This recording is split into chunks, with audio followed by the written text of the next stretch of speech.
இப்போ இந்த பில்டிங்கில் பார்த்தா இந்த பாத்ரூமாக நல்லா லீக் ஆகிருந்துச்சு. இது மேலே ரெக்டிஃபை பண்ணோன்னு பார்த்தீங்கன்னா இங்கே ரெடி ஆகிருப்பாரு. எங்கெல்லாம் பாருங்கள் வெள்ளை வெள்ளை ஆகிடுச்சு பார்த்தீங்களா. இது வந்து ஈரம் காயுது. இது எல்லாம் காஞ்ச பிறகு நல்லா ரெக்டிஃபை ஆகிரும். மேலே பேக் பண்ணியிருக்கிறோம்.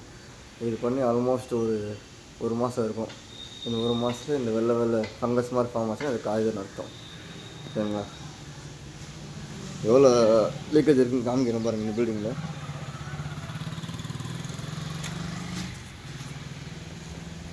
இதே போதும். மேலே டெரஸு இப்போ அவுட்டர்லாம் பார்த்தா தெரியும்.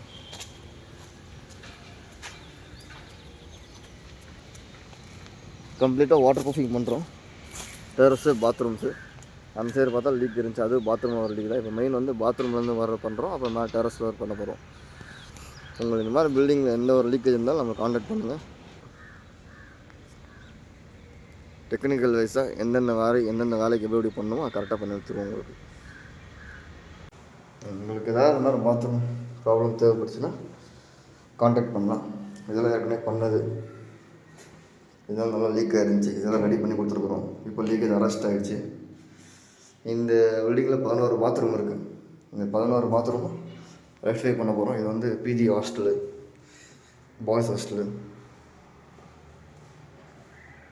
அப்புறம் மேலே டெரஸ் இருக்குது. டெரஸ் ரெடி பண்ண போகிறோம். அப்டேட் பண்ணுறோம்.